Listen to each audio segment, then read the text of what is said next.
There is a need to discuss inclusion and equity in mine action, where knowledge and capacity must be distributed equally, and where people must not be discriminated because of their ethnicity and gender. And in our final session, we're going to take the first steps in a sensitive dialogue on diversity and inclusion and racial equity, topics that we should all care deeply about because inequities remain widespread. We are encouraged by the Secretary General to denounce racial discrimination, all kinds of discrimination by gender, to denounce as much as we can. And this is a good platform. So I think, and I continue with the UN Charter, because it says, after human person, in the equal rights of men and women and of nations, large and small, etc. So that for me is quite setting the scene, the stage of what we are going to talk about. Also, racism, institutional racism exists also within the United Nations workplace. We could and should do more, and it's not so simple.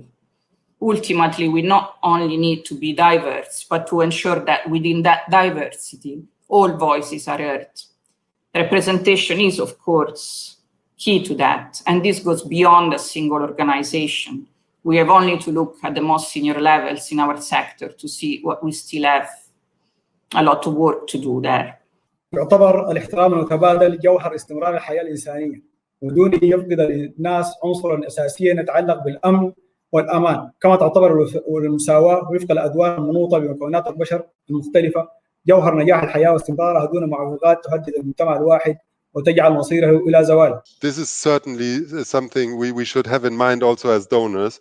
We should avoid settings where racial distinctions are obvious along hierarchy lines, or also between mine action staff on the one side and affected populations on the other side.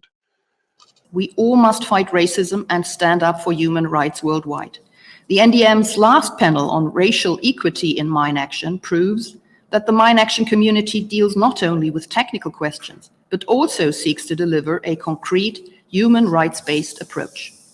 And I would like to emphasize the need for diversity and inclusion, which also shaped this NDM. The final plenary on racial equity in mine action was the first such discussion to take place in a forum like this one, which is a good sign of the sector's ability to adapt and evolve. I hope this conversation and all others during the NDM will lead to tangible follow-up and action.